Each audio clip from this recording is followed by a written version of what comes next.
Okay, so we start. We're actually recording. For those who want to go back in the next, couple of weeks and want to review some of the talks, we will have. They will be available on the archive of the Fields Institute. So, welcome to the second day of the Cabinet Project. Yesterday we had a glorious day of tour and opening despite the rain, and I really thank those people who ventured the horrible weather, and I still have some pictures of people like lining up and like going with their umbrella and like crossing Queen's Park to go to UVic. It was quite horrible, but it was fun. So we had a full house, so it was great. And thanks for coming tonight. This is the first of 4 side events that will feature the 12. Well, actually, they're going to be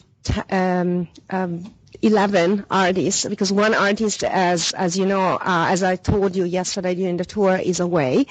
So the rest of the artists, 11 artists, will be featured throughout 4 days of talks, and this includes me and Eric, who's there, who's the curator of the Utsik collection. So today we are talking about 3 somehow like very different but very similar subjects, and I put them together so like it's coming from my unhealthy brain, but I decided to title this series of talk, this first part of the series of talk, Patterns, Models, and Imitation. And I hope that this will come out from the various presentations. So we'll have today 3 presentations by a couple of artists and 2 other separate artists. And it's interesting that they are dealing with 3 major disciplines in the sciences: geology and chemistry, I guess, geology and chemistry, physics, and mathematics and geometry. And in all of them, the reason why I put them together was because there's some patterns. So in all of them, you can see patterns, models, and imitation that are represented in the work. I will explain a little bit more because I'm supposed to moderate, and Stephen will help, but I want Stephen to be the respondent.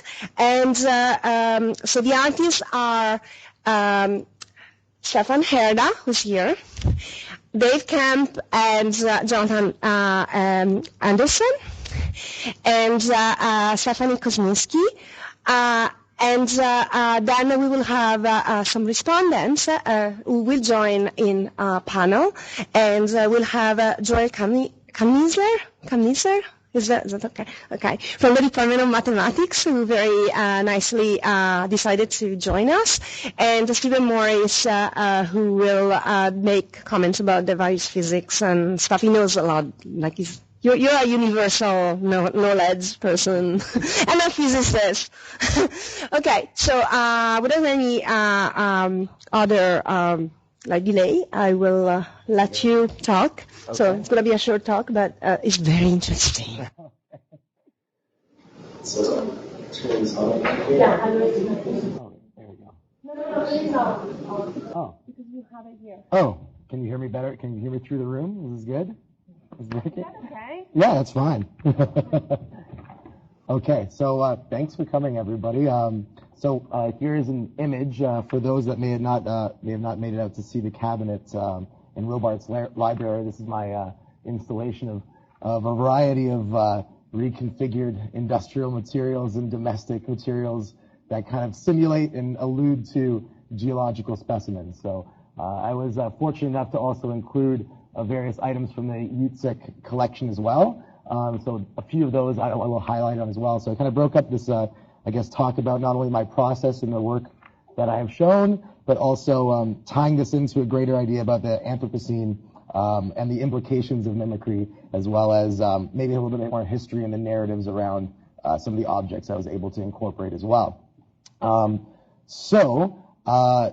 As I was saying, a lot of the works that I have here, they kind of combine household and industrial chemicals and photochemicals, using and mimicking natural processes of evaporation and crystallization to kind of suggest geological formations, mostly geodes and vugs and other kind of like druzy specimens and whatnot. So let's see if I can show you another close-up here. Let's see if I can send it over to you. Oh, how do I move across to the next image? Let's see here. Technical difficulties. Pictures library. Oh, where is our technical master here? Let's see if I can go back and figure this out. We had it working before. But I'll just continue talking. And what I'm really interested in is this kind of sense of destabilization when people encounter the works. Like when people go up to them, they kind of see something that would suggest a geological formation. Yeah. Oh, there you are.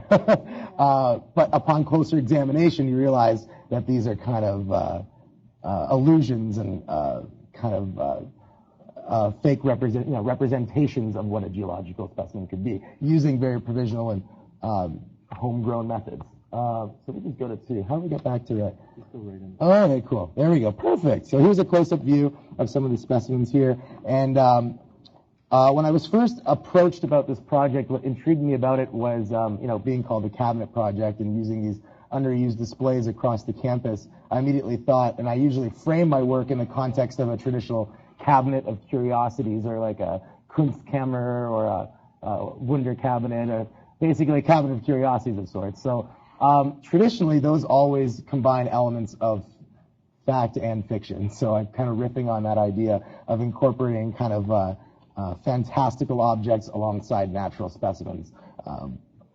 So when I was thinking about this, it's always for my work. I'm always kind of thinking of this idea of like appearance versus reality, and I'm always wondering if my specimens that I've created in my studio will elicit a very similar response of wonder and curiosity when encountering a real specimen itself. So maybe I'll just catalog exactly. It's a little bit brighter. This is one of the larger specimens included, and so this is one of the first chemicals I started experimenting with is copper sulfate inside a black willow burl. Copper sulfate is a kind of toxic chemical used often in some lab-grown crystals and whatnot, but this bright, almost like unrealistic blue is what attracted me to it, and I found this in the Home Depot, marketed as Zep Root-Away. So it's designed to kill off biological material. Like in areas where you've got moss and lichen growing on your roof, you can make a solution of this, pour it on your roof, and it'll kill off that organic material.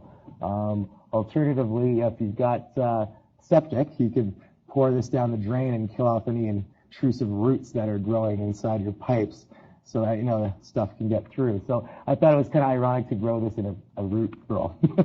So it's like root killer inside roots here. So this is one of the materials that I was using in my work, and it kind of prompted further investigation in using other chemicals and whatnot. So this all started for me. I used to make my own organic inks and dyes using traditional textile techniques, and these metal salts are often used as mordants to fix the color to fabrics. So after playing with works on paper and having things crystallize on a page or a piece of paper, I started elaborating on that and kind of moving on from there. So this other piece here, this is a chrome alum, which would be typically used in leather tanning, and it definitely does resemble amethyst, even though it is not the same kind of crystalline form, if you know a little bit about the crystallography behind it. But so this is another example of a kind of industrial chemical repurposed to simulate a geological formation here inside a piece of black oak here. And this is also fertilizer too, so this is monoammonium phosphate, repurposed in a more burly geode form. And it's also, this crystal that I would use, a lot of them, they kind of evolve and change over time. That is part of them, that they're not necessarily as permanent as a true mineral or crystalline specimen found in nature. This specific example, the monoammonium phosphate, it actually holds the water, so it's not deliquescent. Like a lot of these would just, over time, they absorb liquid and moisture from the surrounding atmosphere, and then would break down over time. But this specific crystal would, or this material, holds onto its water for quite a long time. So I've noticed of all the materials I've been using, this one seems to last quite the longest. And this would be nickel sulfate used in a nickel plating. So this is one of the more nasty chemicals I use, actually. So I don't do many experiments with this one here, too. So I'm just cataloging some of the things you can see to give you a closer view, just for those that had not seen the cabinet itself. So this is just borax. You can find this in your local convenience store, repurposed with a little bit of dye inside of a yellow cedar burl. So I guess the way all these crystals are forming, of course, you're making a solution, a very overly saturated solution, pouring this into a cavity, and over time, with a controlled environment, letting these crystals deposit. But what interests me is how you can kind of achieve the same effect and attraction of looking at a crystal in a very compressed time period with, again, these pretty provisional materials here. This example here is potassium ferrocyanide. It does sound quite scary, but I assure you the cyanide portion is quite tightly bonded to the iron, so it's not too toxic. But this is photo bleach. Over time, of course, a period of weeks to months, it will deposit the crystals. And again, this was actually in a piece of ash wood, which maybe some of you guys know that the emerald ash borer has been felling a lot of trees in around southern Ontario, so I was able to access quite a bit of this ash wood that's just been cut down wholesale all around. So fortunately, I don't have a back view of this, but you can see where the emerald ash borer dug into the back of the wood and made these little pathways that eventually would kill a tree. So this is just a traditional alum, also found in crystal growing kits. This is more of like a drucy kind of like a vug, if you would, not like traditional geode where crystals would grow inside of a hole or a sort of like round shape, but I basically submerged this piece of wood in the solution, and it grew over a period of months, and it's growing within the wood and along outside of it. And then lately, I've been starting to incorporate actual minerals and mineral dust. So the little bits of light blue you can see in this area of the wood, this actually is a ground up turquoise. It's been inlaid. So I'm starting to use more traditional woodworking techniques and inlaying methods to kind of suggest geological formations as well, inclusions. There's also copper acetate, which is essentially a powdered form of that copper patina you'd find on any kind of oxidizing copper material that when it's reacting to acetic acid, vinegar. So those are some just like highlights of the show if you have not seen them. So I just want to go over what materials we're using each one, just to give you a little bit more insight onto into my process there. So the next part of this little talk is I wanted to talk about, I'll show you this video too. This is actually a good little segue. This is a time-lapse video I created of various crystalline salts growing over time. Most of these are citric acid, salt, and alum, and this is just on a continuous loop. So just to give you some insight on the time frame which they grow and kind of what's going on over the course of the weeks. Because when I'm working on this project, I'm making these solutions, and they're growing over quite a long period of time, but you don't really know what result you're going to get. So I decided to work on a few projects so you can kind of reveal that process over time. So this is just another piece where there's kind of exploring the life and growth and death cycles of the crystals as they grow. And some of the pieces I also incorporated in the exhibition just used traditional like road salt. And so the next video I'm going to show you, I think it'll cue right up, is another time lapse that I called Crystal Mountain, or Salt Mountain. And this here is a 2-week time lapse of salt interacting with just cardboard that was kicking around the studio. And so you can see that I'm kind of just using whatever's available to me to kind of simulate these geological processes and formations and these chemical processes, making them visible. And so this will just loop indefinitely. But just to give you a kind of insight into what is occurring over a long period of time. And so the next part, what I talk about is the concept that I'm often thinking about when I'm making these works is how our human intervention on nature is kind of creating almost global change, at a geological level.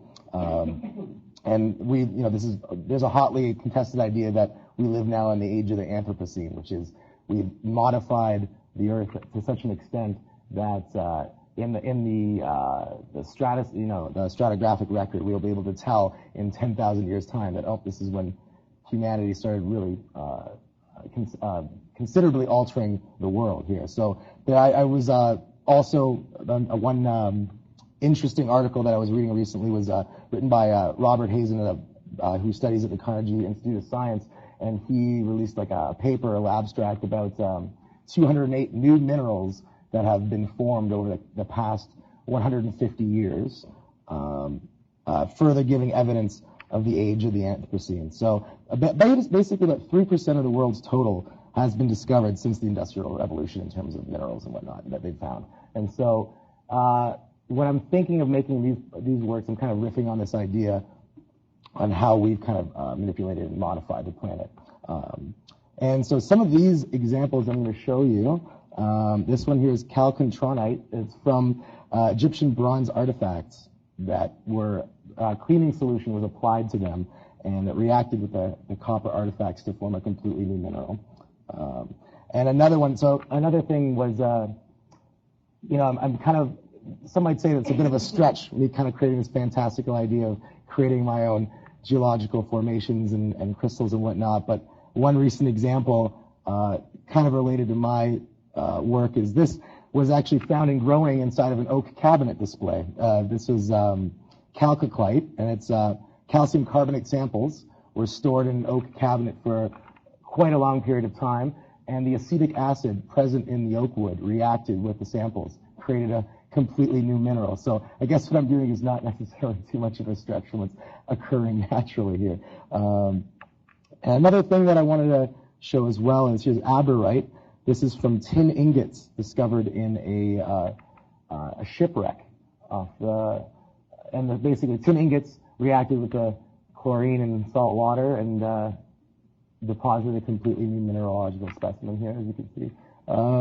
And so these are some of the things that I've been thinking about and kind of referencing to in my work as well. There's also some other artists in Canada that are working and thinking about these ideas as well. One artist, Kelly Jazvac, she had showed maybe a year or two ago in a show at University of Toronto's Rock, Stones and Dust, and she had a really interesting display of what she coined as plastiglomerates, which were specimens found off of the coast in Hawaii, recently formed conglomerations here, and with her permission I was able to include some of these in this presentation here. So these are bits of this refuse and litter that are starting to be found in rock specimens from recently cooled lava off the coast of Hawaii. And so this, in some of her work, she's stated this is further proof that we live in the age of the Anthropocene, where we can actually find geological, mineralogical specimens in the earth that prove that, we're starting to have a very distinct and kind of almost terrifying effect on the world around us here. So there's a few more here too as well. Let's see. There's a few of those plastiglomerates here. So I guess the other part of the talk that I want to talk about or discuss is kind of what I've learned working with the University of Toronto Scientific Instruments Collection, and some of the objects I was able to incorporate as well that weren't just stuff that I created and worked on.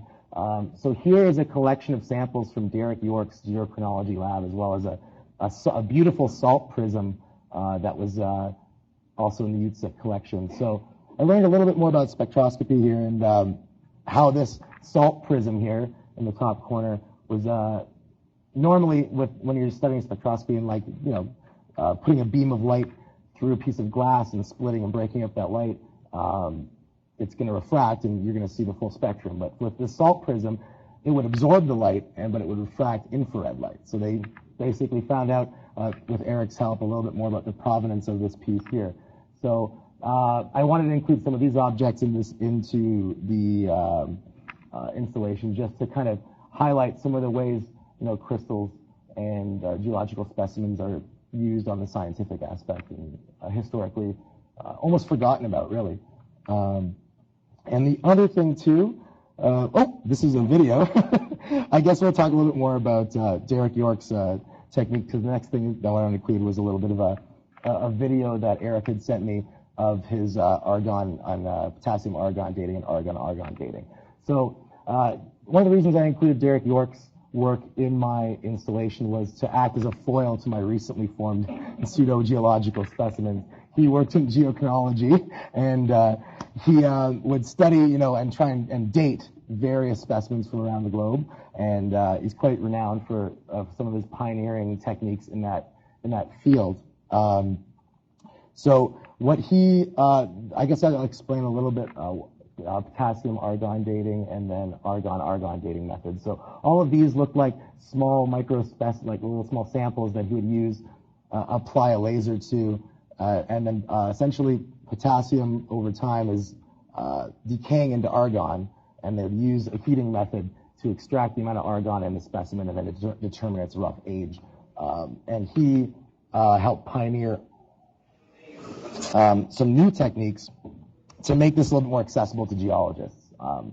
And the new argon technique was considered a little bit more efficient and a little bit more accurate by taking a third reading as well through this laser method. And I guess I could show you this video that Eric graciously sent me here. I'm going to see if I can send it right to the moment where this is quite a long video. We could just, I guess, keep talking about this and watch this as we go. I don't know if you guys can read this. Again, I think what was really interesting about working on this project is kind of unearthing all of this, learning more and like all this kind of almost hidden knowledge,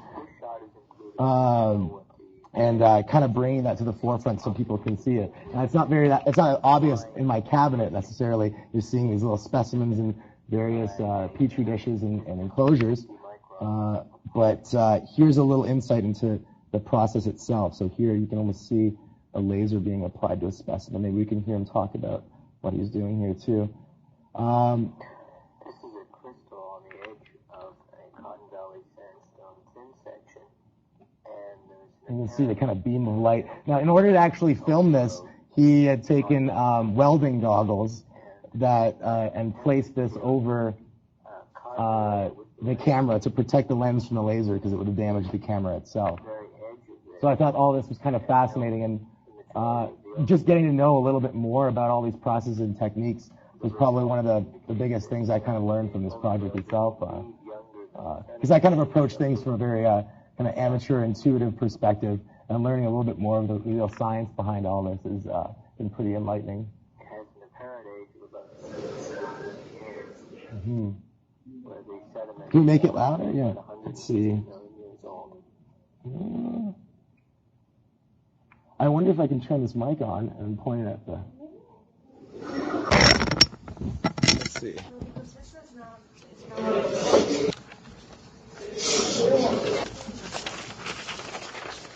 Can you hear it? I don't know. There's a few more examples, and there's a lot of this here. Goes from specimen to specimen. Oh. Uh-oh. It happened again. I have to go back to this, so,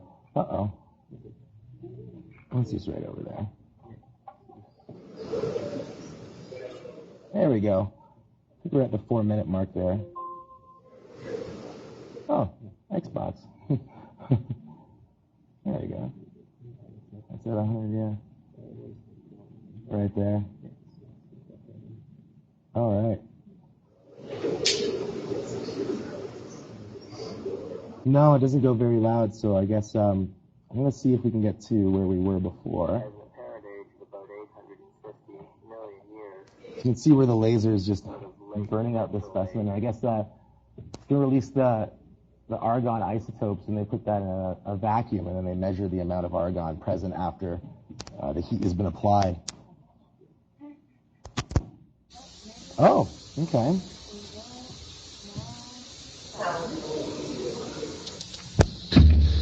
Oh, wow. This is run number 7, and I was trying to hit a reddish-brown patch of very fine-grained material which is nearly opaque. The laser is now heating a single spot. This could either be altered rock fragment or interstitial clay, and there are several patches in the thin section. As you can see, we were hitting a very small spot in a tight location. The age results on this indicate that it's certainly not Permian in age. It's about 150 million years old, apparently at this spot. It's not Derek York's voice now. Derek York had a very clumsy British voice. Oh, yeah. So maybe a grad student in the lab helping him out here. This is sample number 17. Definitely not. And it's a very large region of grayish-white interstitial material. Looks like clay. Yeah, so I think the orange filter is on right now, so that's why there's an orange cast to everything. I think the laser beam hitting the spot in the center of the what I screen, took most from all this here was especially when I'll talk a little bit about when we went down into the physics sub-basement to find a lot of these things. So I kind of likened it into a bit of like an archaeological dig of sorts. Stephen Morris and Eric and Roberta, we all traveled to the physics sub-basement together to look for more things to incorporate into my cabinet, and we kind of unearthed a whole bunch of things that were kind of collecting dust, and of that were the whole selection of Derek York's specimens and whatnot. And through correspondence with Eric, I was able to also unearth this video for you guys as well. So I just think that's kind of what I took the most out of this project was learning a little bit more of these forgotten narratives and stories from scientists that have been working here for many years in this field of geochronology. And I kind of enjoy that this contrast to my very, very, very recent formations and experimentation. This is the 8th and final fusion turn this up a bit more. Of a multi-step run. The integrated age of this rather large patch, the beam was expanded in this case. The integrated age is about 45 million years, 89 million years. Yeah. Oh, the end. So, I mean, I don't know if you guys have any questions at all, or we want to... Making this video of us? No, actually. I don't, Eric sent this along to me. I think it was just like they found a whole bunch of cassette tapes, and they decided to just compile them in a collection of the research that had been found down there. So, I don't know if Eric, you've got more insight into it. Yeah. Yeah, for sure. Even with the HPSC, we just look at one sulfate, you probably roll it stuff. Yeah. It's set up for. Yeah. I guess there's a little bit of, oh, this is at the end. Here, this actually bit at the end here. Yeah.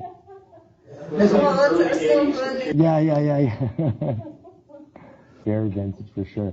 I think this specimen gets heated up and baked until it's glowing like almost orange hot. So I think there's something here. You may see something here. But yeah, I don't know if there's any questions at all or anything like that, or we will have a more panel discussion as well.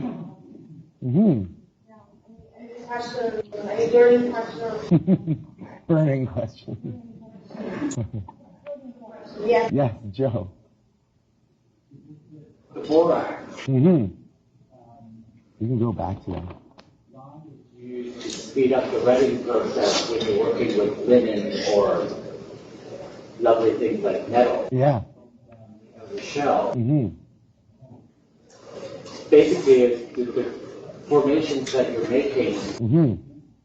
Any fallen out, have you looked under the wood, under them to see what effect it's having on the wood? Yeah, that's yeah, thanks for that question. It's funny, especially specifically referencing the borax piece. It's actually undergone a transformation since it's been in the cabinet. So it used to be translucent and quite blue, and quite shiny. And now it's gone a complete opaque color, as I think maybe it's been hit with that really warm, those tungsten light bulbs that we have in Robarts, which are quite powerful and warm. So it's actually undergone its own little transformation in a period of like, what, 3 weeks or so? Yeah, that's true. Yeah. So it is deliquescent for sure. Like it's definitely absorbing a lot of the liquid. So the art of process and dealing with we'll deal with it. Sure. It's kind of Okay. you guys have faced. You know it's the chemical reactions that occur. Yeah. Is it like a similar? Yeah, it's a similar. Like basic. I think there is a lot of mystery around how a lot of geodes are formed, but typically it's with silicates in a liquid, and they're forming in a pocket of like a kind of void area that gets filled with minerals and liquid, and over time they're depositing the mineral specimens or the actual mineral itself, usually quartz or like crystalline quartz. So it is it's almost mimicked exactly, but in a very compressed time frame. So there is no real heat applied my method. It's the evaporation method as I'm using for growing my crystals. But it's kind of This shot is included to show what the magnification is on the optical system that we're using. I guess I'll go back to some of my images actually to reference them exactly here. Let's see if I can get out of here. I'm always at the back of the Xbox page. Oh god. Let's see here. So this is we'll go to the borax one here too. So. Yeah, that's the borax in yellow cedar. So I mean there are similar. It's a similar way of how they form it. Obviously, again in like a much more accelerated and like I guess kind of controlled lab environment. Now I'm also kind of. It is a little bit of a bit of trickery though too. I mean it's I'm pouring it into an already carved formation and then sanding it afterwards. So typically a geode is a completely enclosed form, and then the sediment, of course, is depositing over that period of time and then cracked open afterwards. Whereas this is, I guess, more of a vug style kind of growth, where it's inside of like an already made cavity and it's depositing over time. So, yeah. Looks a bit like rock. It's not, yeah. So there is a bit when I was installing, quite a few people were saying they're like, I guess this is just another geology exhibition. I guess they're completely confused by it, and that's kind of the point. Yeah, I kind of like. I was kind of interested in how people are reacting to them. Once you see something in a glass cabinet, they're immediately associating it with some sort of natural specimen that had been mined or found. I kind of enjoy that relationship to like craft woodworking as well, and combining it with some basic chemistry methods as well, because I'm using a lot of like wood turning methods in creating the works themselves. So let's go on. Yeah, more talk. To talk about right now. So I think the next you guys are next, right? You're doing the rock paper scissors. Cool. All right. All right. Well, thank you guys. All right. All right. So how are we doing? Yeah. Thanks, Ryan. All right. So we'll safely remove it. You don't have to do that. Oh yeah, right. There we go. All right. Good luck, guys. Thanks.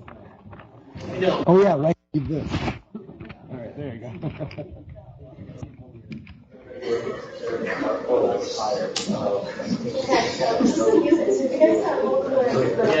We're both going to talk about it. I think that was number that. And you can. Will this work? No, you can every time you talk. Why don't we use just this and without? Oh, yeah, no, I think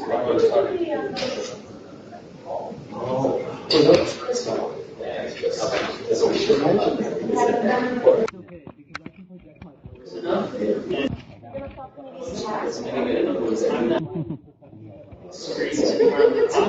Okay. So just trying to find the key on your desktop here. All right. There we go. So when we are preparing, I Oh, hang on, no, it's not. know you properly. This is a very informal environment, so I'm not going to use so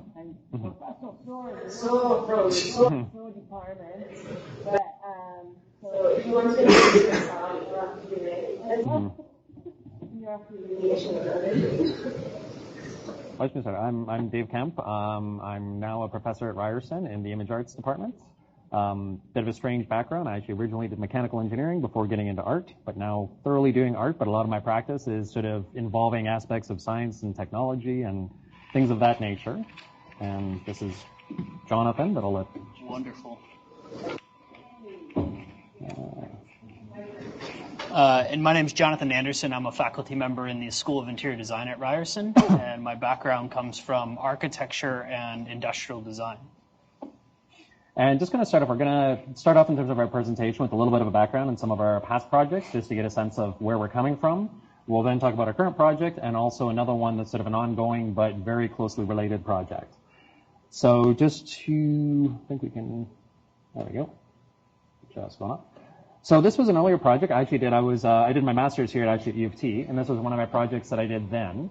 And through a friend of mine, Kevin Robbie, who's a physics professor at Queen's University, I was able to gain access to his scanning electron microscope.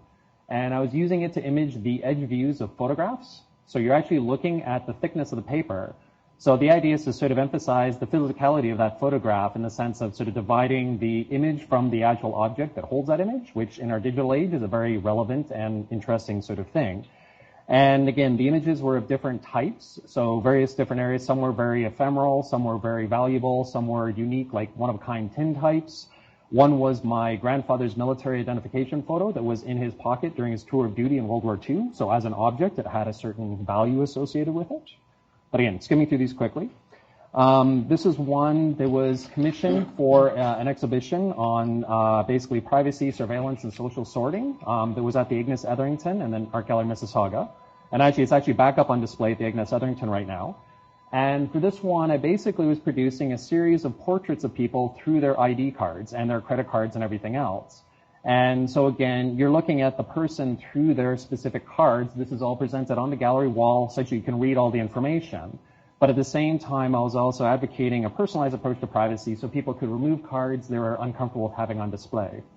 So quick overview on that. This was another one I did while studying at Western. And this one I call my series of boring videos. And actually, speaking of paint drawing, that is literally one of them. But I was interested in taking these things that, again, various idioms of boredom, so watching paint dry, watching a watch pot never boils, and to watch grass grow, and basically making them literal. Because in a sense, like a lot of these things are actually very fascinating physical and biological sort of processes that we generally don't pay any attention to. So sort of taking them, framing them in a certain way that would cause you to pay attention to it. So the first one, again, is obviously a pot of water boiling. And again, if you actually look at it, the bubbles, it's a very interesting and fascinating aesthetic kind of thing. Again, there's lots of interesting physics and thermodynamics happening. And that one's about 3 minutes long. Then we have paint drying, which again is done in 2 frames, one forward, one back. So you can actually see the difference between the two quite readily. That's about 20 minutes. And then the watching grass grow is actually real time for about 33 days. So again, it's more the environment, and you start to notice the small details. So like little bugs flying in, birds landing, the ambient sounds, leaves falling on it. So it's not that sort of time-lapse grass growing, but it's more just appreciating that actual environment to a certain degree. Just some quick shots of the installation. And another project, this is, again, I have a certain absurdist sort of fascination. So this is my 1-pixel camera, which I made from scratch. So did all the electronics and everything else to produce a camera that produces no more than 1 pixel of resolution. Again, looking at the politics of the camera and the politics of design that dictate the types of images you can actually produce. Also breaking photography down to its core essence. And some ridiculous things, like if for the photographers in there, it has a really nice Zeiss lens on there, which is kind of just adding to the absurdity of this 1 pixel resolution image. And I was using it to photograph very cliche, almost like Kodak moment type thing. So on the left, this is the sunset at Grand Bend. This is a friend of mine, Giselle, holding a fish she just caught. And on the right, that's Niagara Falls. So again, it's a kind of absurdist, and again, there's a lot of Kodak, cliche kind of Kodak moments. And this is just a quick shot of the installation of the project. So again, a very different type of photography. And with that, I think I will pass it over to Jonathon. So thanks, Dave. So I think that this little squiggly diagram really describes who I am as a person. So I come from that architecture and industrial design background. So by heart, I'm a maker. And I'm a maker through kind of this digital craftsman. So I'm looking at how can we digitally generate form, but then also digitally fabricate it into the real world.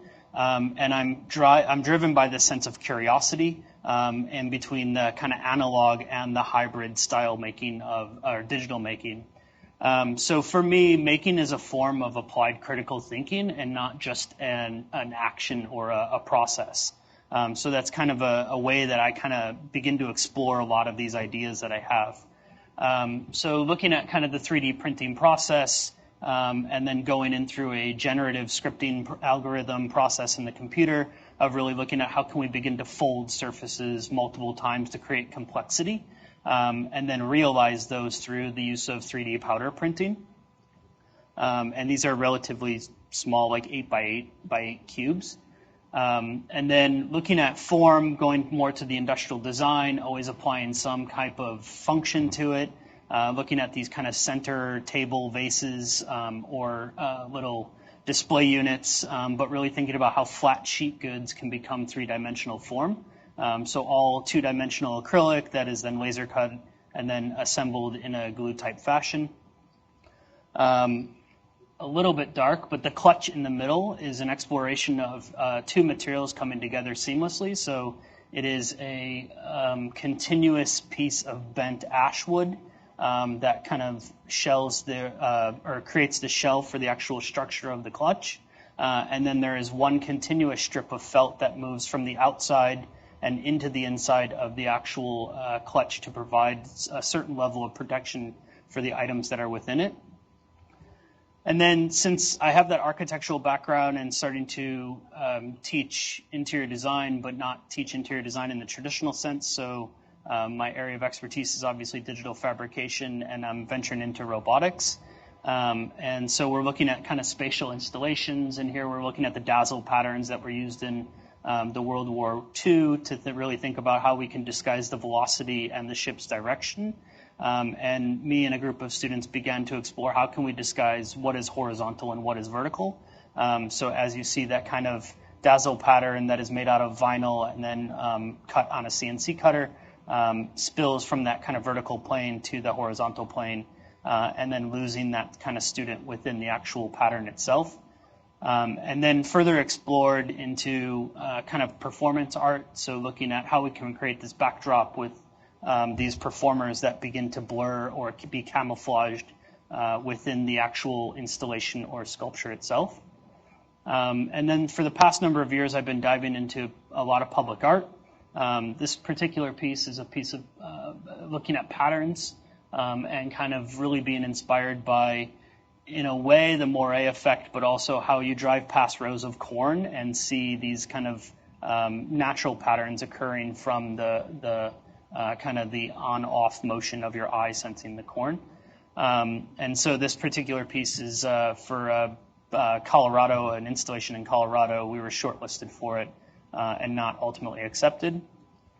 And then I work with an artist in North Carolina who does a lot of performance art, and how do we take those performances where she dresses as a 1950s typist and invites people to share a story about traveling. So this particular piece is at the San Diego International Airport, and it's called Travel Desk. So all of the stories that the people shared on these typed cards are then laser etched onto the top of this 20-foot long table that is then placed outside of a Starbucks, ultimately. So talking about Dave and I, we met at Ryerson, both new faculty members, a little over a year and a half ago right now. And we really began conversations around a very modest grant that we were going to apply for through the Faculty of Communication and Design. So we decided that we wanted to look at moire patterns and motion parallax. And so this was one of the very early studies that we did that started to look at some of these kind of generative patterns and created an installation at the Design Exchange. So let's see, let's get this video to work. So maybe. Oh, then I paused it. There you go. Yeah. Okay. So this was created for an event that I curated at the Design Exchange. This particular piece was located near the back of the room, this kind of triple pane glass or panes of glass that are separated by, I believe, 10 inches. It was 8 inches. We've done so many of them now, it's kind of hard to keep track of, but separated by 8 inches and then kind of lightly elongated through there. That's the inversion point where the patterns then flip and begin to move in the opposite directions as you're kind of moving forward.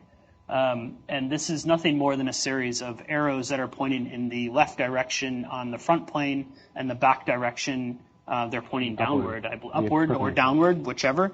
And you then get this kind of checkerboard type of pattern.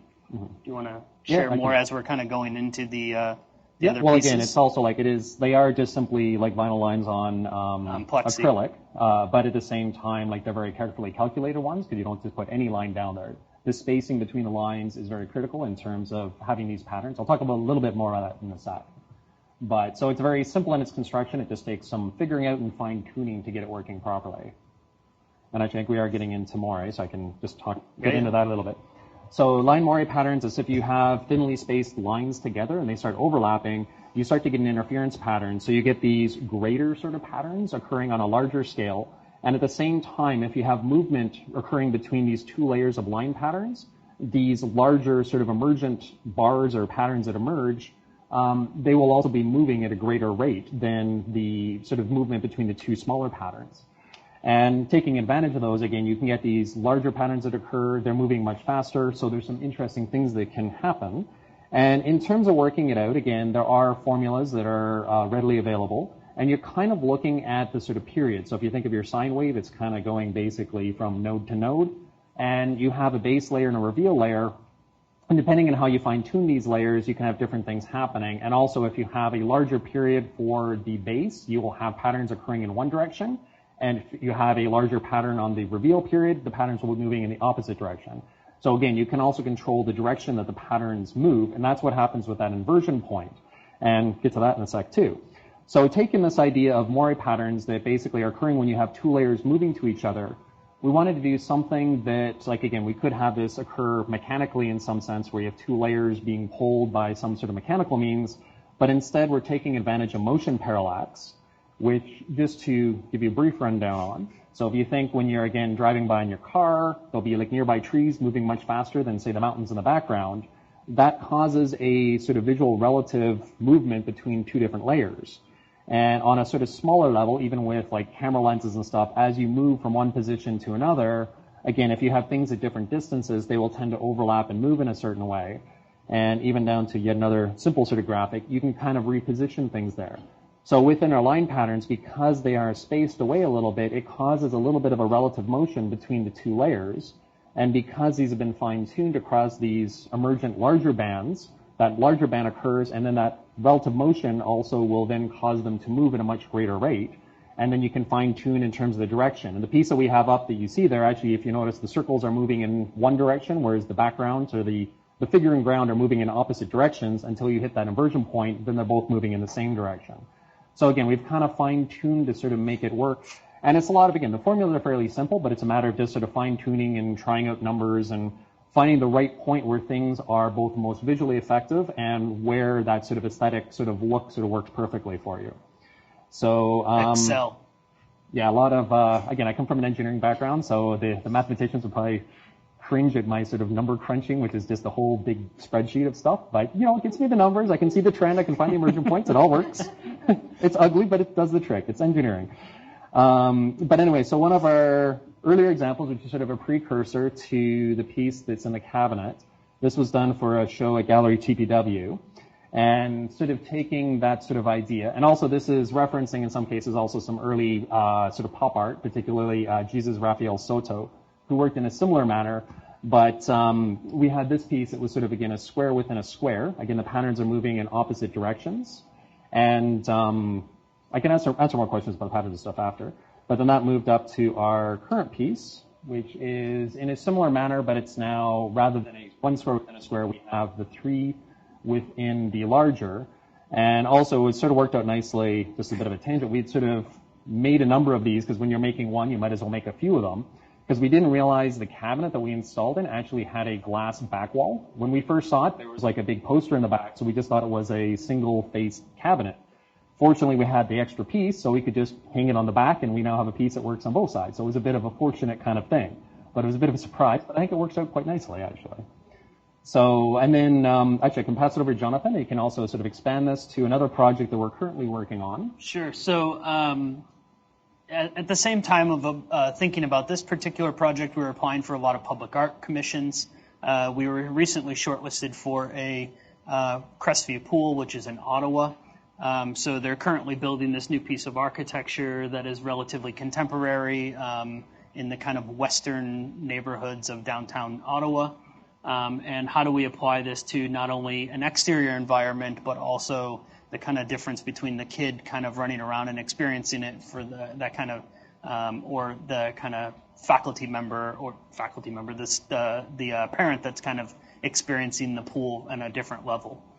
So we've come up with this kind of freestanding piece in the middle of this field, 4 foot by 8 foot. We're moving into a more water jet powder coated steel. And then individually you can view the layers from both sides. So the final pattern that we have developed is really looking at inspiration from the pool itself, and really like how do you hit light and water together, and starting to get some of those movements. So yeah, much more complex pattern, but it sort of had more of a fluidy kind of look to it.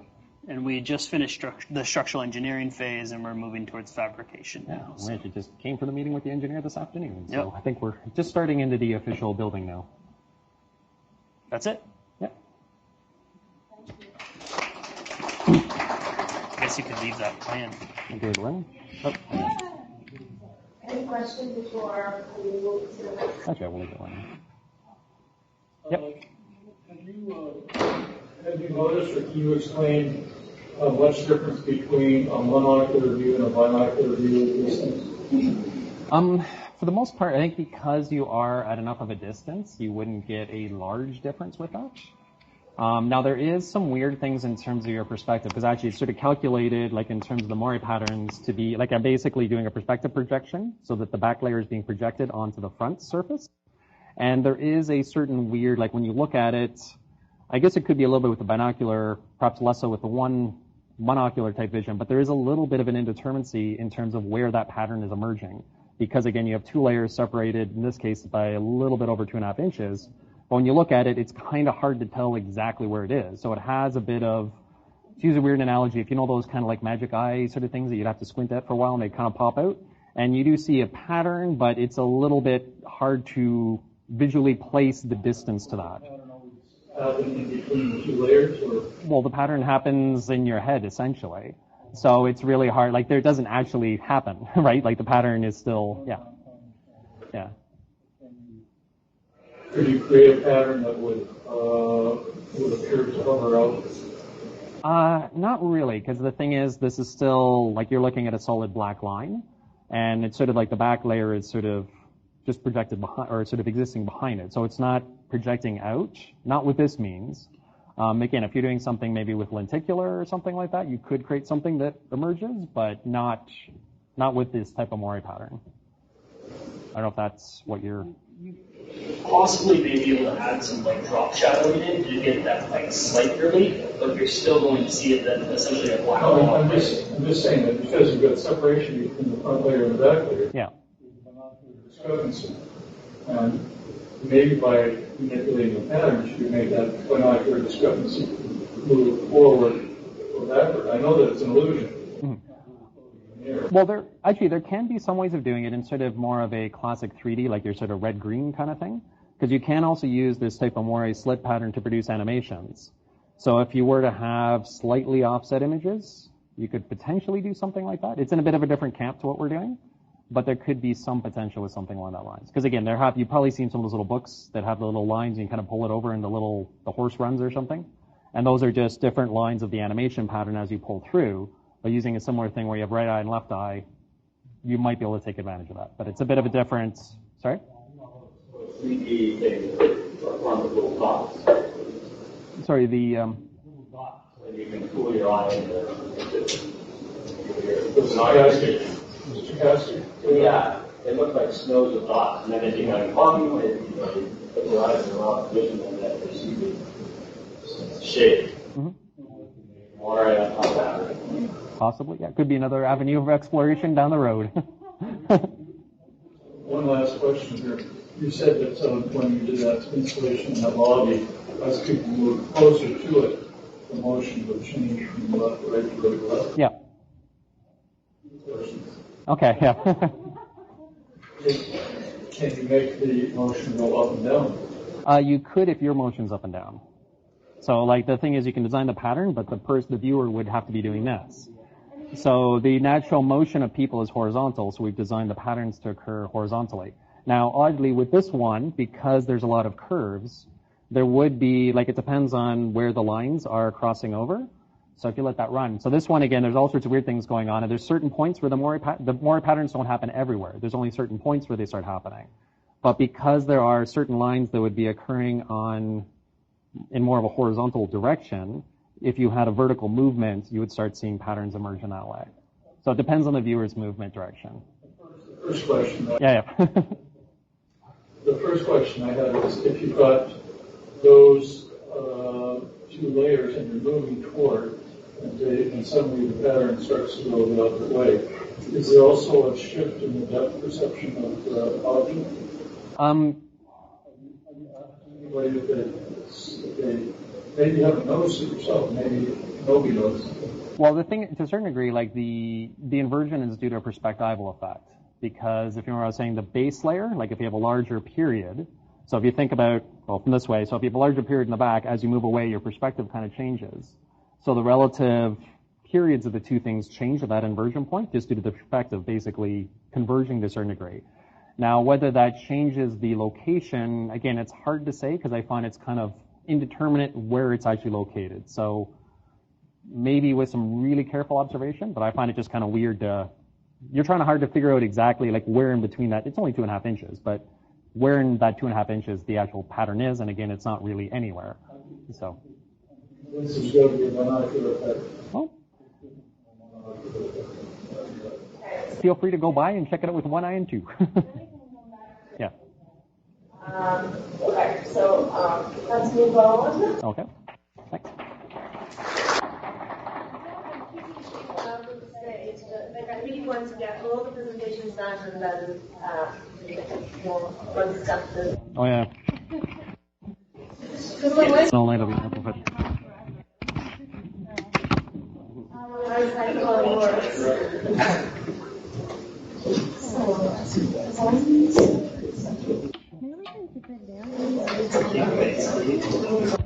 Maybe we want.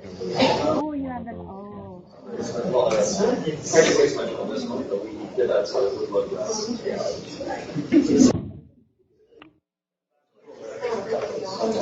Yeah, it's just like stuff. Yeah, it'll be like a couple of like so we're So we have to do a little bit of a that's fine.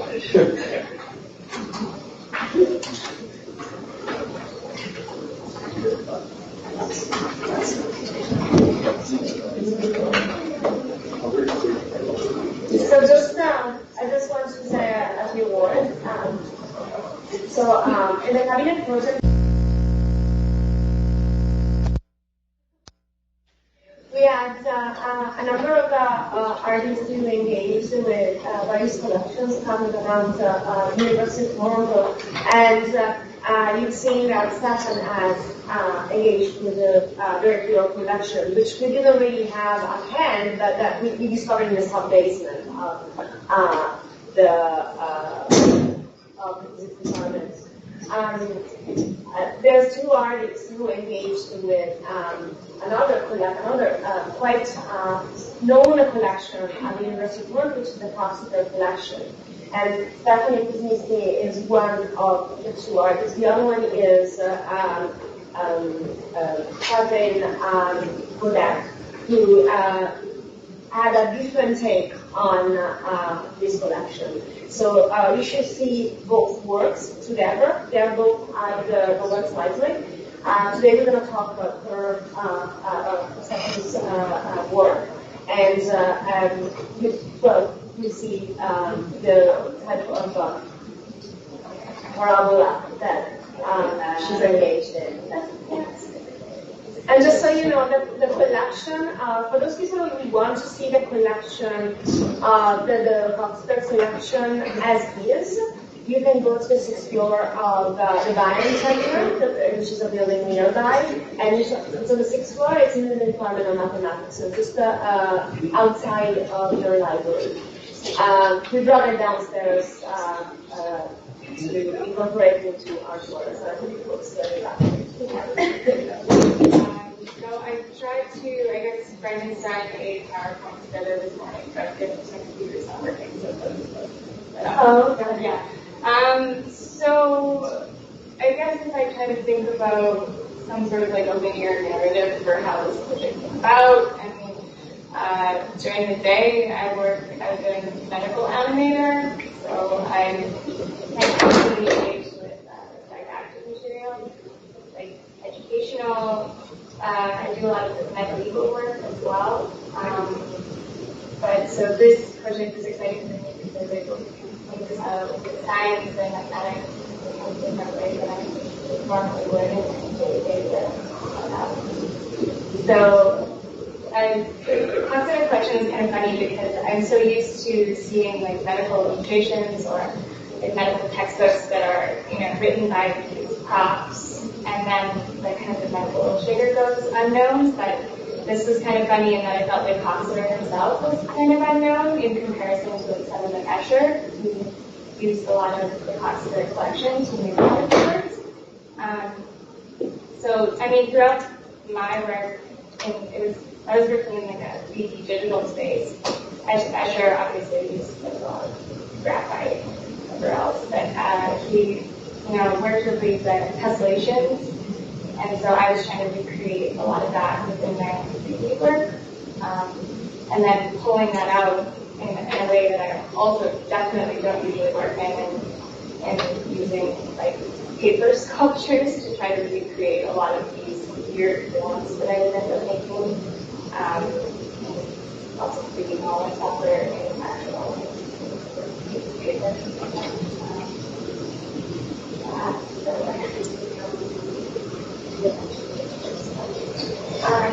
If you need those pictures, so maybe you can go online and check them.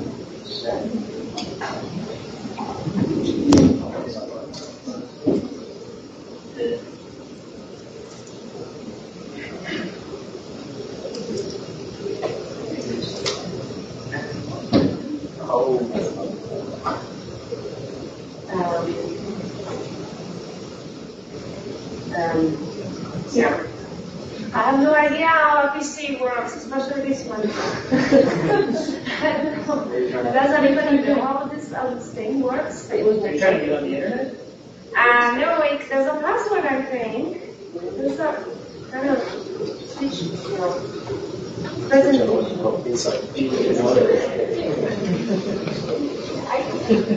I don't know. So basically, when I was working with the project, I was also really interested in kind of like combining different aspects of science as well. So when I did my undergrad, I did it in integrated sciences, where basically you just kind of create your own science degree kind of meld different areas together. I chose to focus on physiology, anatomy, and art, and that's kind of how I ended up in medical illustration. But for this project, I'm really interested in kind of combining these ideas with like mathematics and also neurobiology. So I was looking at a lot of research papers that were talking about just like this innate mathematical sensibility, and that like you're kind of born with this idea of like how to process mathematics. It's like I kind of think of it as like, I don't know, I always had thought about it as something that like, you need to be taught or it's like a learned thing, it's not necessarily like an innate thing.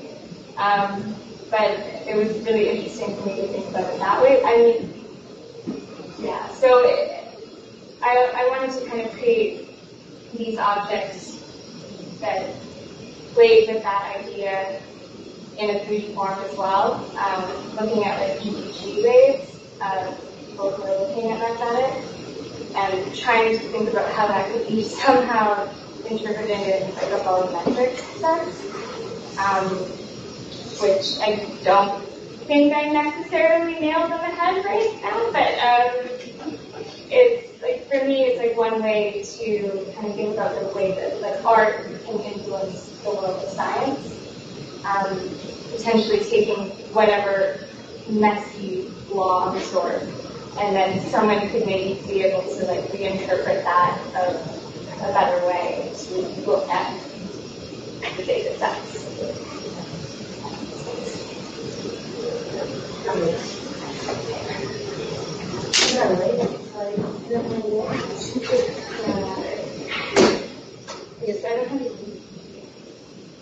They have a lot of them. Well, it's that. Oh, It's the so I can only connect because I have a bunch. I have pictures. So yesterday we did the tour. So I have a bunch of pictures that you can get from work.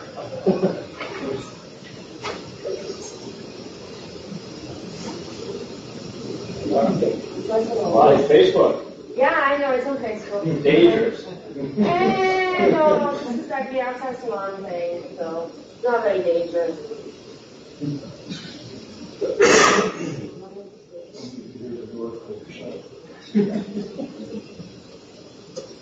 I have something there. Yeah.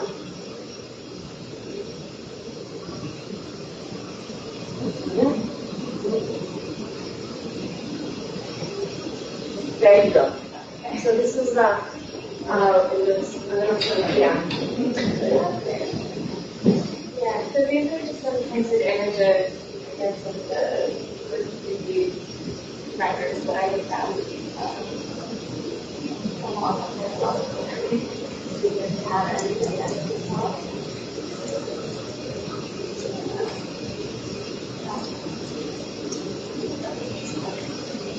By the way, there's another one that is really harder. It's hard to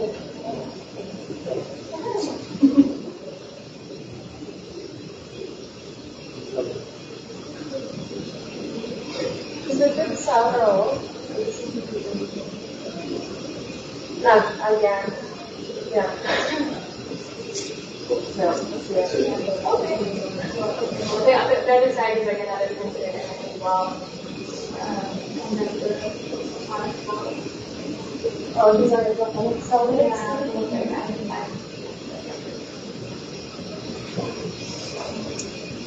So, you wanna say why you chose these and like what are the biggest things? What is the, because I know that your work has gone through several constellations throughout this time, so like we can say something about this like constellations.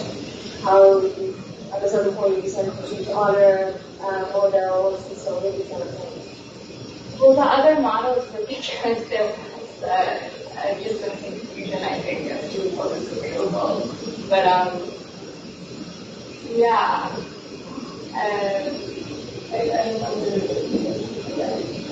Well, when you're building your work, Like, do you have a concept behind it? So what do you have in mind? And so you had something in mind, so you found something, and how do you choose it? Like, how you choose it, like, in the sense that like, you choose some group people, and then you choose something else, and I don't know what it is. You have to use models, then you ask for more. So, like I thought that we had the concept has developed. Yeah, well, it's just that I had asked her if I find the object.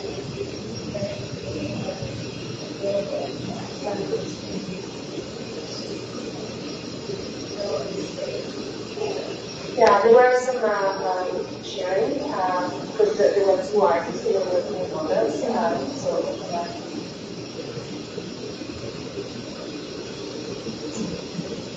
Anybody?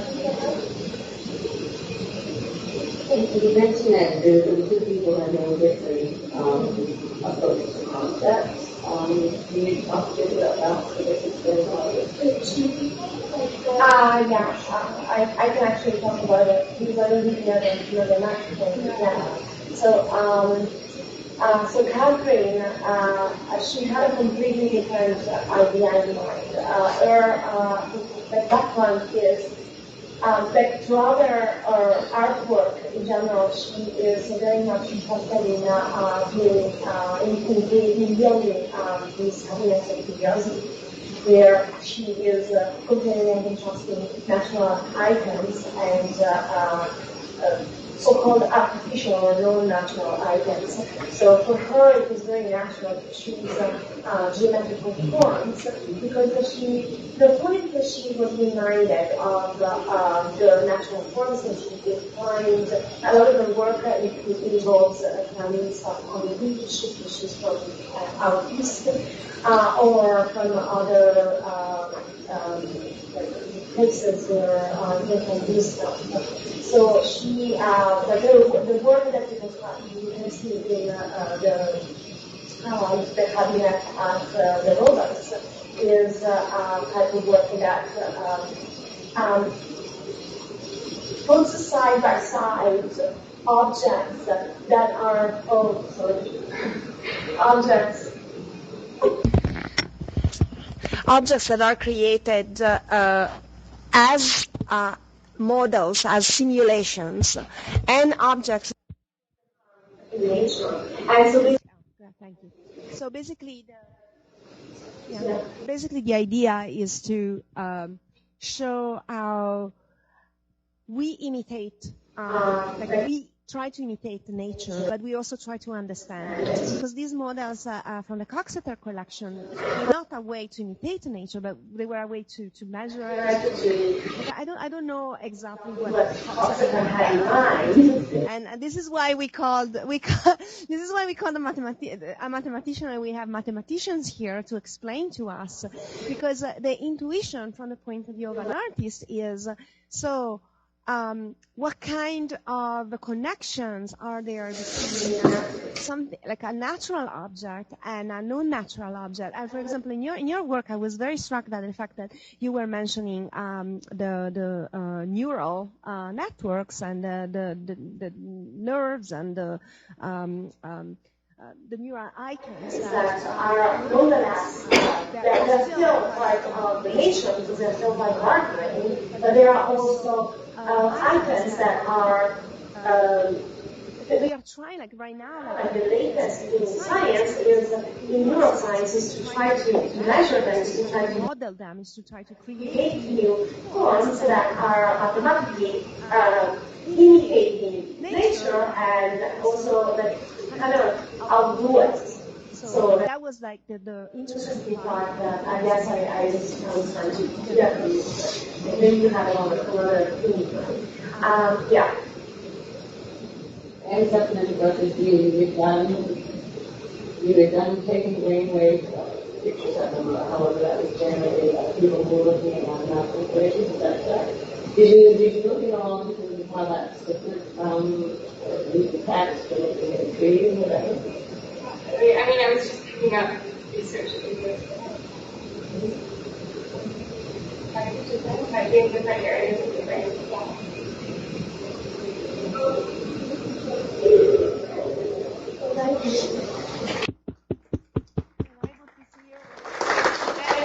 Please go and see Stefanie's work on the robots, and it shows with other works. One of them is Stefan, and there's also Beaudette's work, and also Linux lady work, which will be explained on Wednesday, when she is talking. So let's have a discussion. We kind of started a little bit the discussion like with Stefanie's work, but everybody comes in.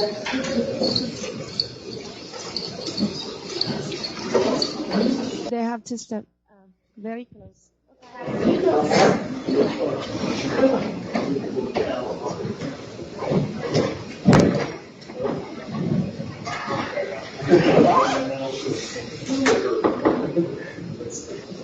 Stephen. Oh, you don't want me on stage? I'm actually louder like this than the microphone. I'm not allowed. I don't think you need the microphone. It's professor voice. Just put on inappropriate professor voices. Yeah, we all have very loud voices, so we can.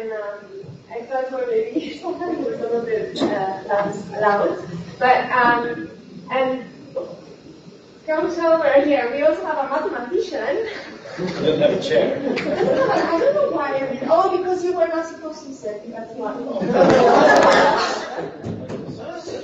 He's supposed to be one of the organizers, so he's like doing everything basically.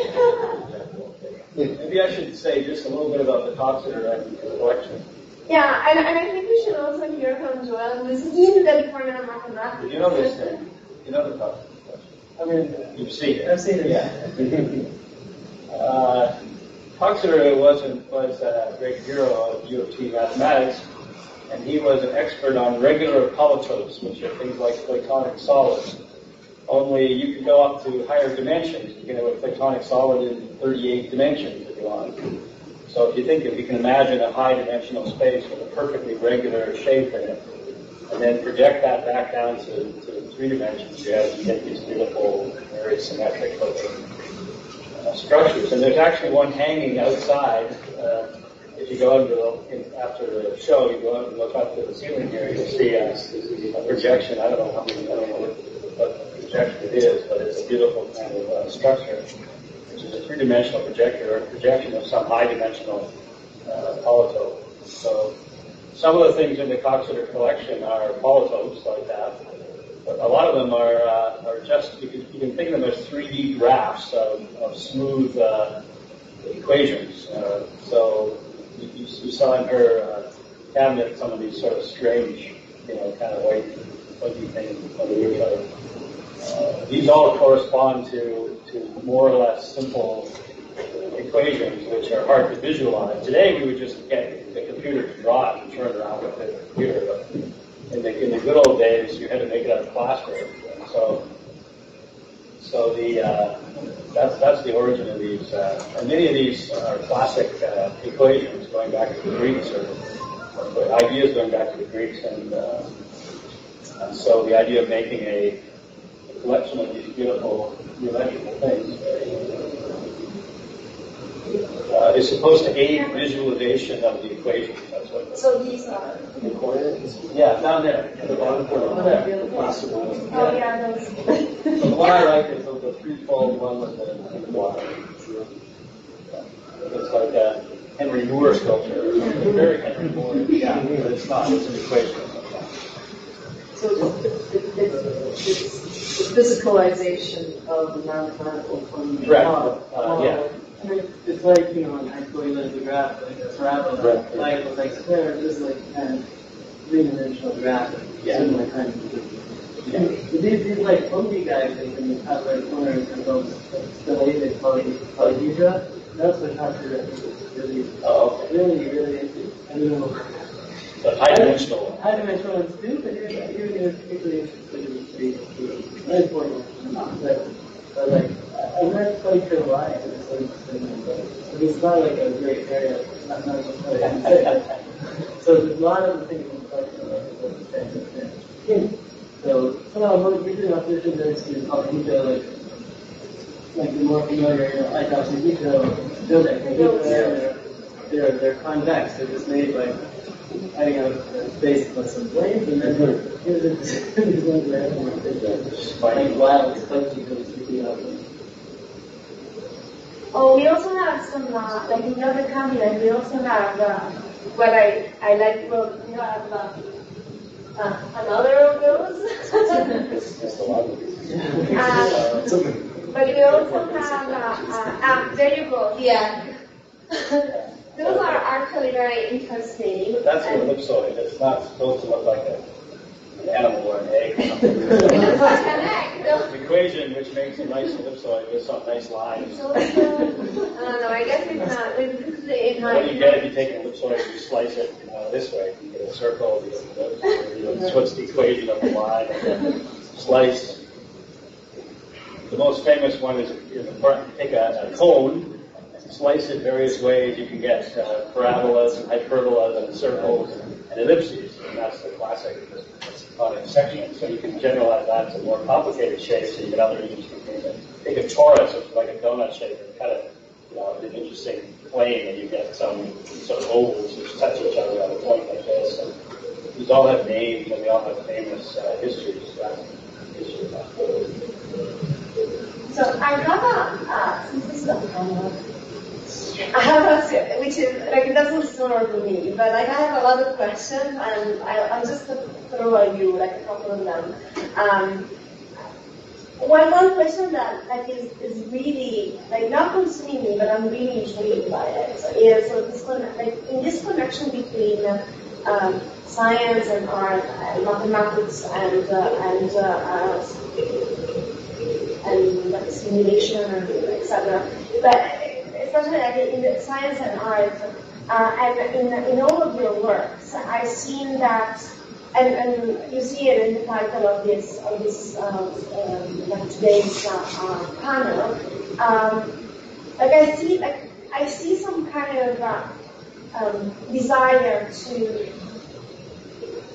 like art that imitates science, and science imitates art, and in turn there's always a desire to like poke at nature in some way. And I'm wondering if this is intentional, or I'm wondering if like for example when you did your patterns the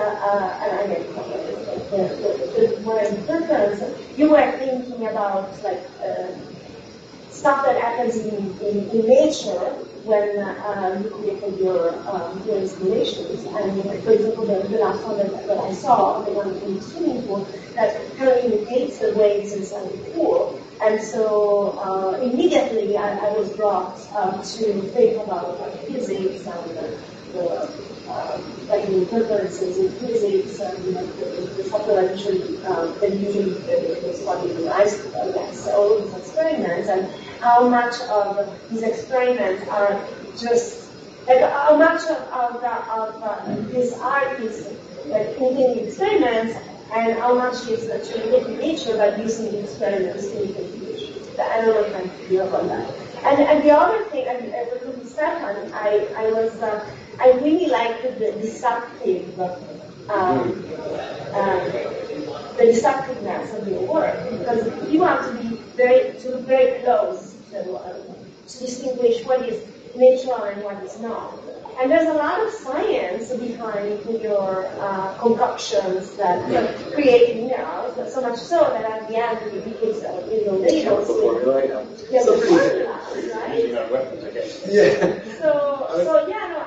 was going to elaborate on the point where I think the relationship between art and science is one of like curiosity and experimentation. I mean, you're looking at various natural phenomena with a sense of wonder when we're confronted with them. We want to make sense of them.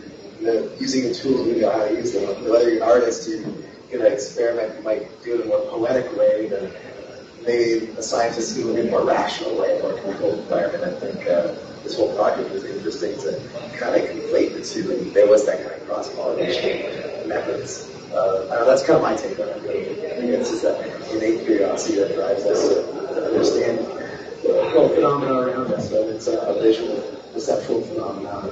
You still do experiments, right? Yeah. Tinkering. Yeah, it's all tinkering. We're understanding it in very different contexts. Yeah.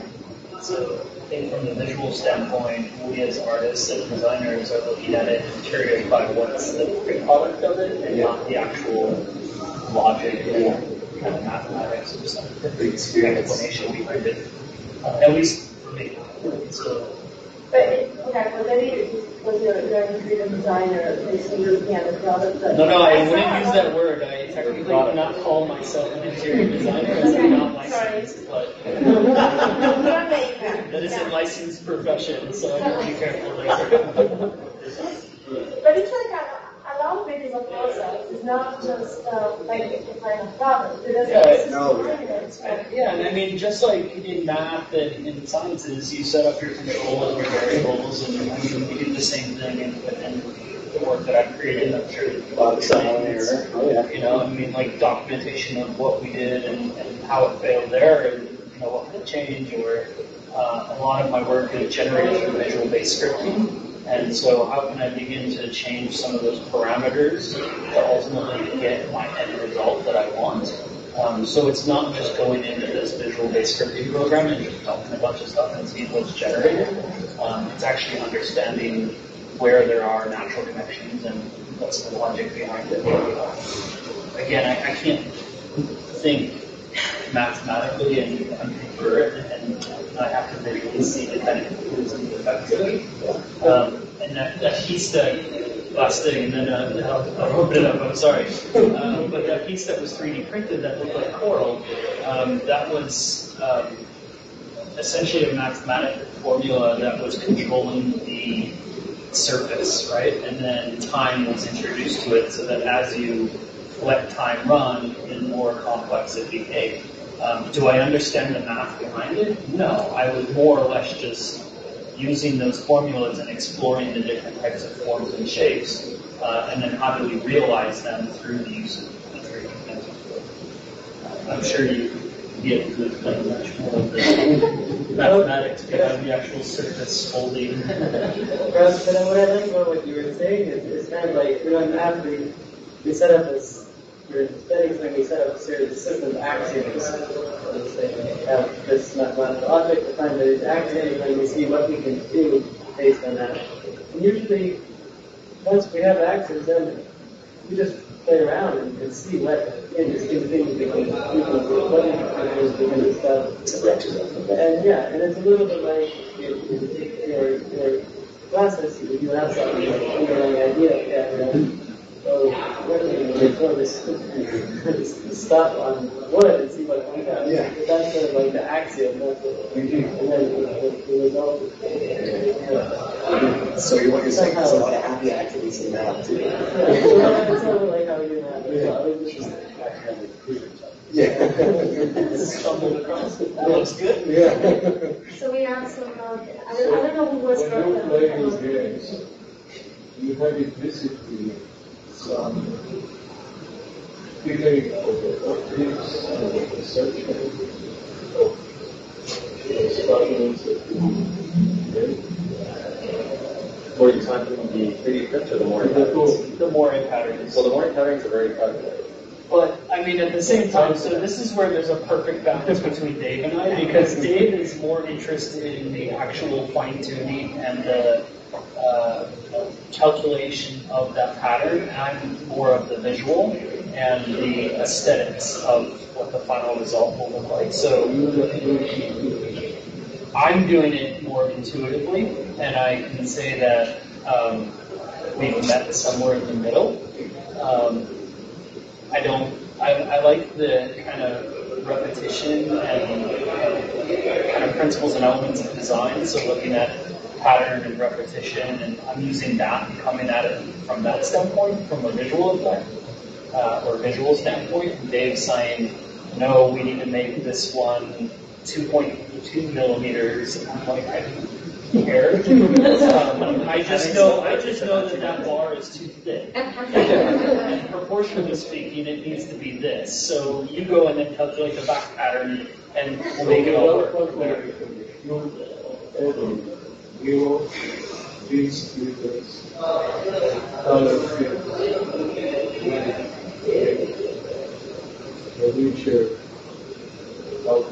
Sorry, what? If we weren't bean counters, beans to be split. Razor, colors, and you get all the structures that are yeah. behind the wall, within this wall. So we put this kind of dust, 6 would be individual. Really complicated. Yeah. I was going to say, like, you were in your pieces, you mentioned the color vibration, one of the automatic.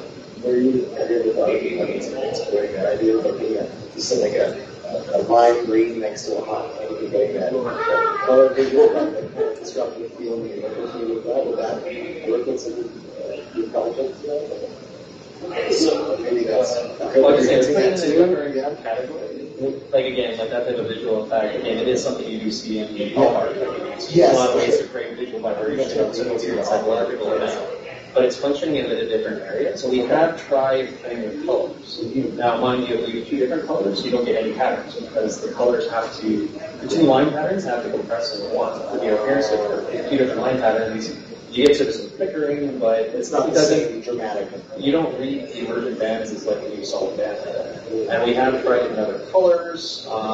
In fact, there are contrast. Yeah, right. You need that play between negative and white and black. Yeah, so for the full piece, we were thinking of doing the blue and white, and this is also going to be outdoor with unpredictable lighting. And we did a test with just blue on white, and again, it worked, but it was you had to kind of like squint and kind of see it, but as soon as you make it black, you're like and so the contrast just wasn't present enough. So even though the blue and white would be nice for that sort of illusion of the water to a certain degree, it didn't. The pattern wasn't as effective, and we want to.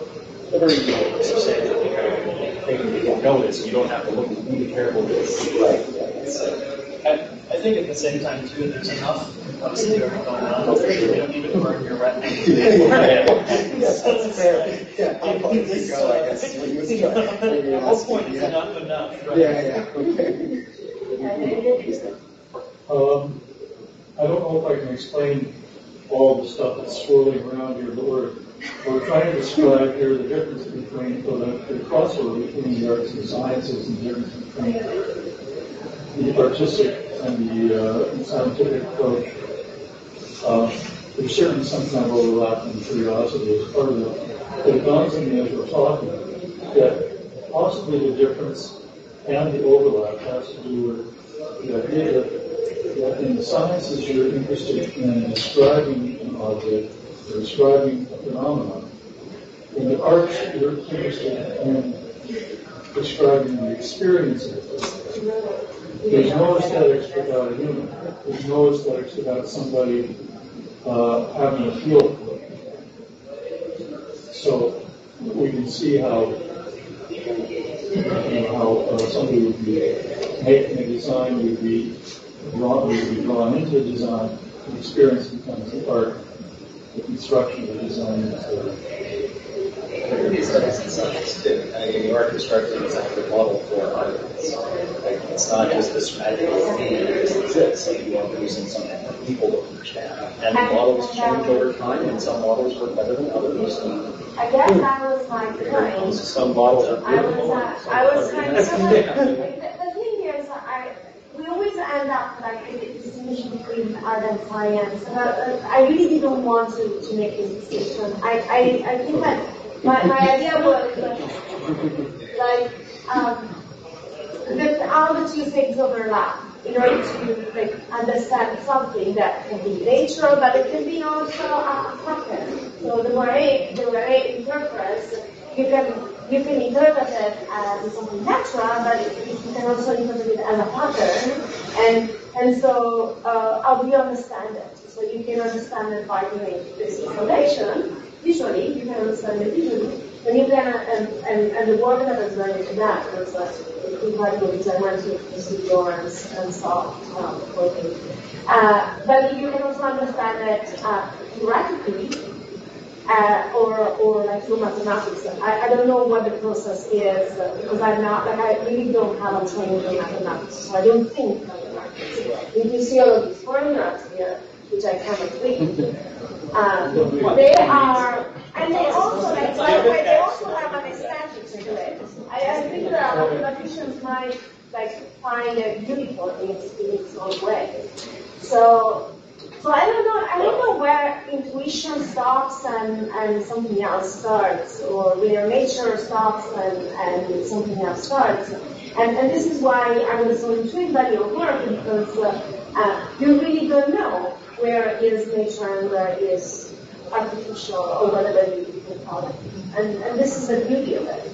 Well, I think it's interesting when someone sees your fake geology, what you're sort of playing off is the fact that they've seen these things before. Right? And they see those purple crystals in that wood quill, you know, and I saw this in some museum somewhere, or I saw it in a rock shop or whatever. Right? So if a person had never seen a geode or one of the amethyst purple rocks, you've never seen one of those things, you usually know what the person would make of it.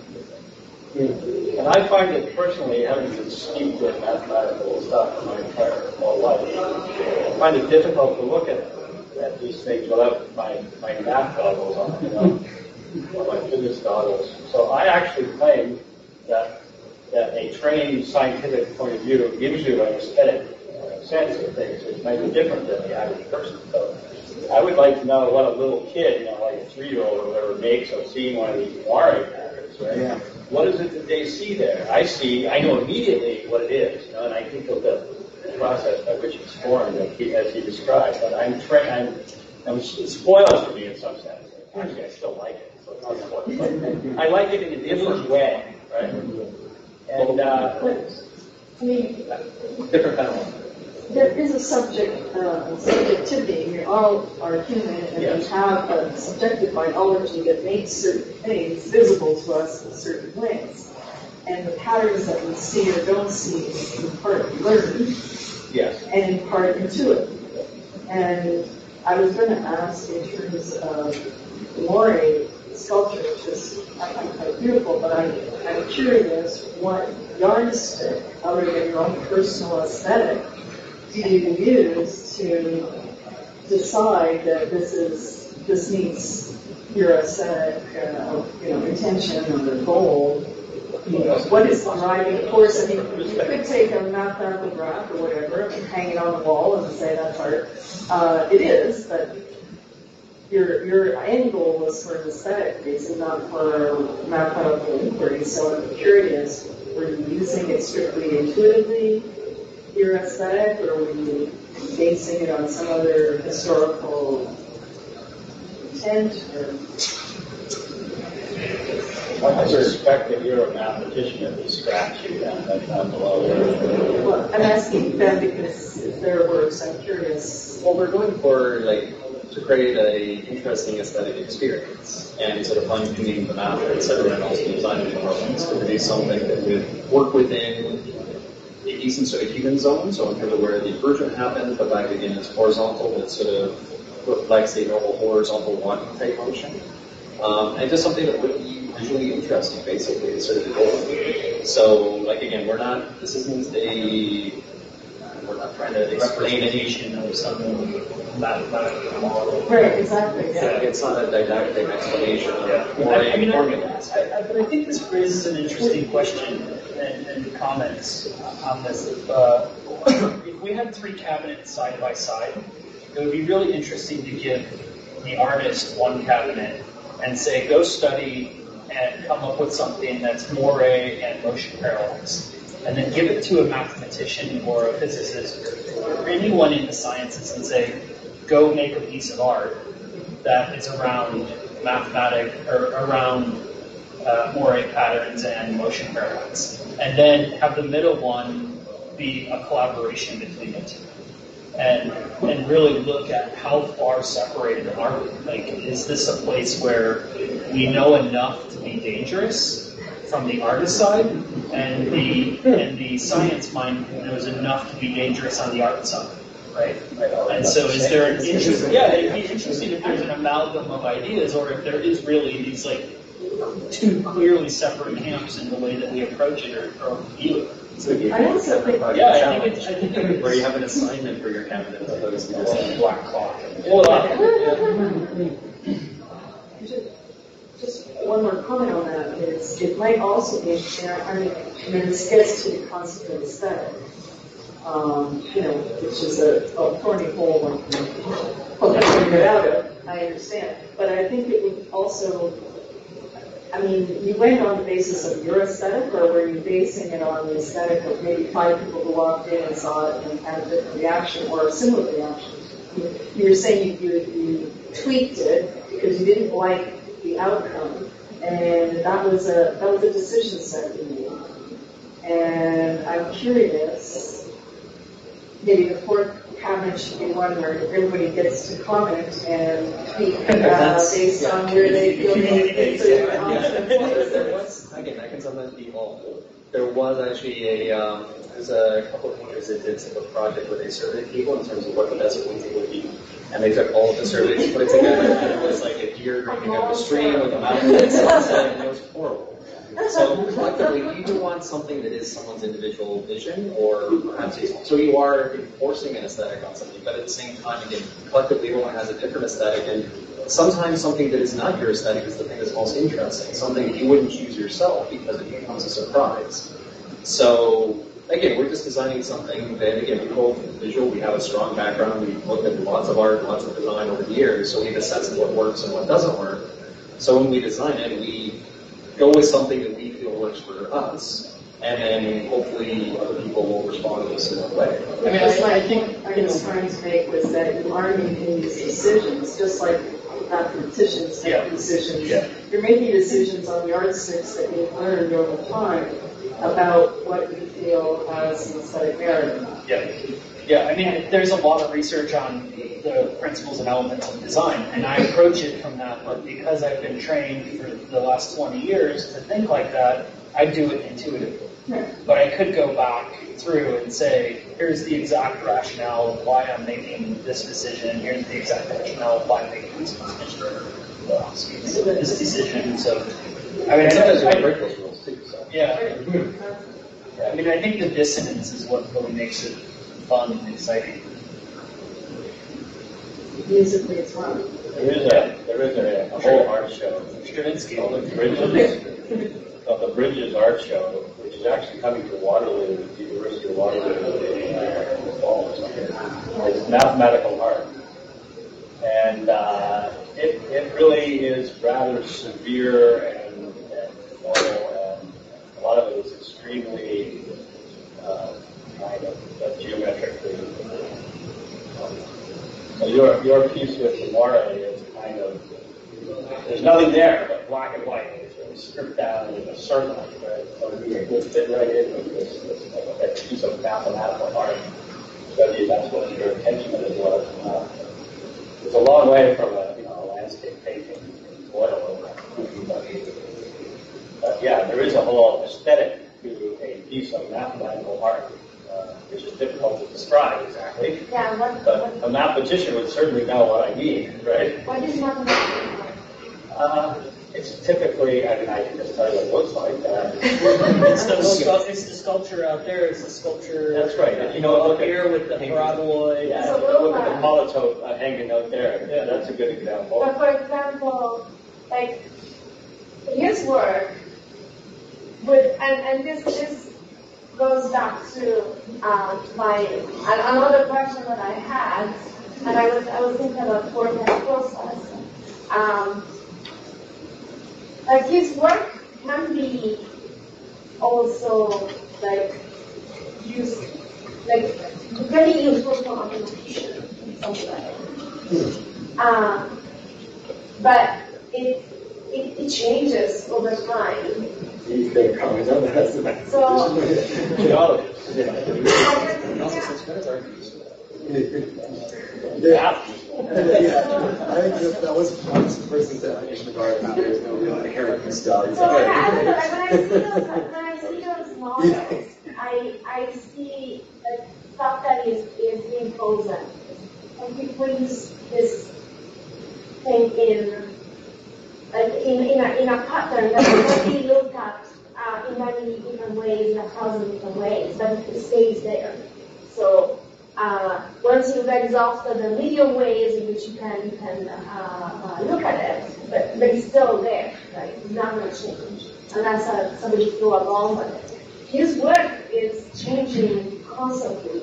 So how can you, like, you can't freeze it. So it's constantly like in transformation. That's also like an issue in a lot of art, you know, like you look at art restoration, like everything is kind of changing and evolving and whatnot. I think the main thing that interests me in your piece and what you were talking about was this idea of phenomenology and the experience of the piece. So you're looking at something that's static, but it's really the subjective interpretation of how you come to experience the work. It's not about the visual or the aesthetic, you know, the way it's been made necessarily, but it's about that experience and that moving and that shifting, that malleable kind of viewpoint that you have when you go back and forth and witness the sensation.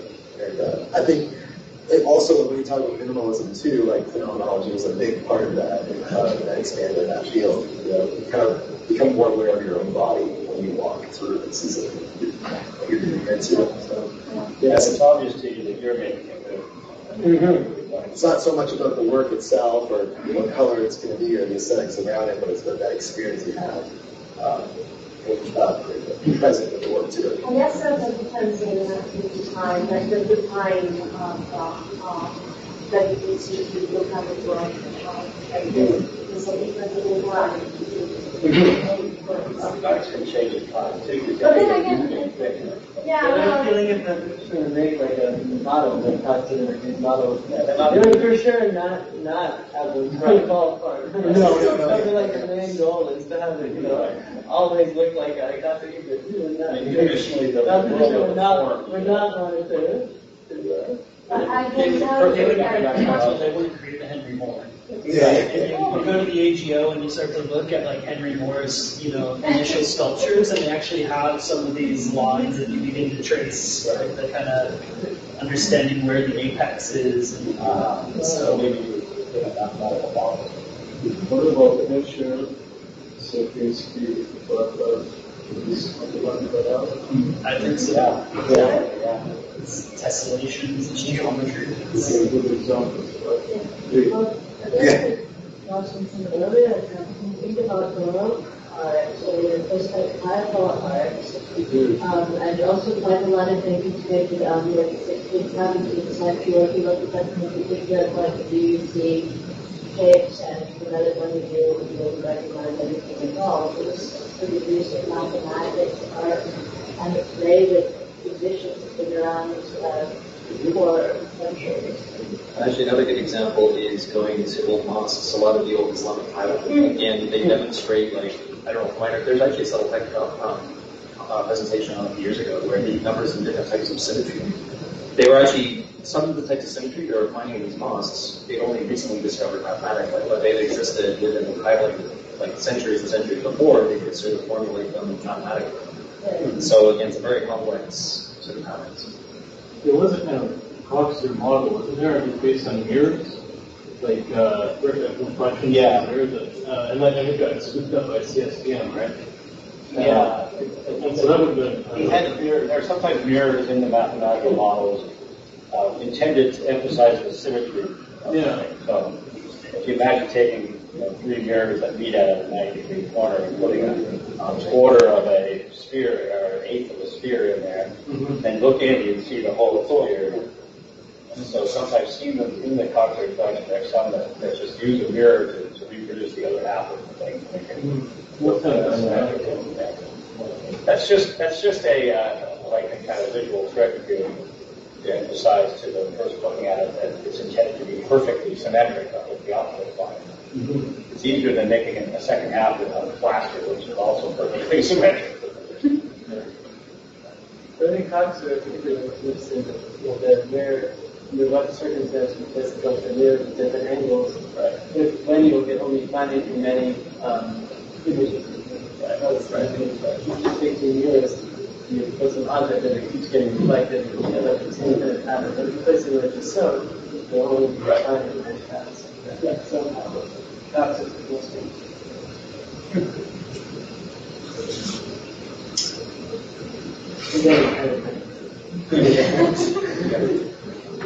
So traditionally, mathematical objects are perfect and timeless, and they exist in a kind of realm which is not our realm, but somewhere other than in the perfect realm of forms. And so when you look at into these mathematical arts, you're not looking at the world, you're looking at some kind of perfect mathematical space. That's it's like the equalist in many of these others in moments. Yeah, something like that. It's not mere nature that you're looking at, but something that transcends it. In repetition is interesting, and not just looking at the there in front of them, but the concept, but independent. The class of all spherical things. Yeah, all I got to it. In that case, it would actually start with something not necessarily. No, No, not necessarily. Yeah, but I mean, maybe you would then think about 7-dimensional. Yeah. But yeah, but I guess it all comes. Yeah. Some things are not even constructible, so that means that you can talk about a mathematical object, you can prove things about it, but it's in some sense inherently unvisualizable. You can't draw it, you can't make a picture of it. You can't even kind of write an example down to describe. They essentially know it exists because it's consistent with some scheme of argument. That's a short-sighted possibly to see successful and understand whether or not it's that. So there are some things which just aren't visualizable. So, I guess. Even Coxeter didn't visualize 10 dimensions. He formally understood what were on 10 dimensions, but it wasn't because he had a visual picture of it. That's just not possible. He probably had some insight, but it wasn't a visual insight.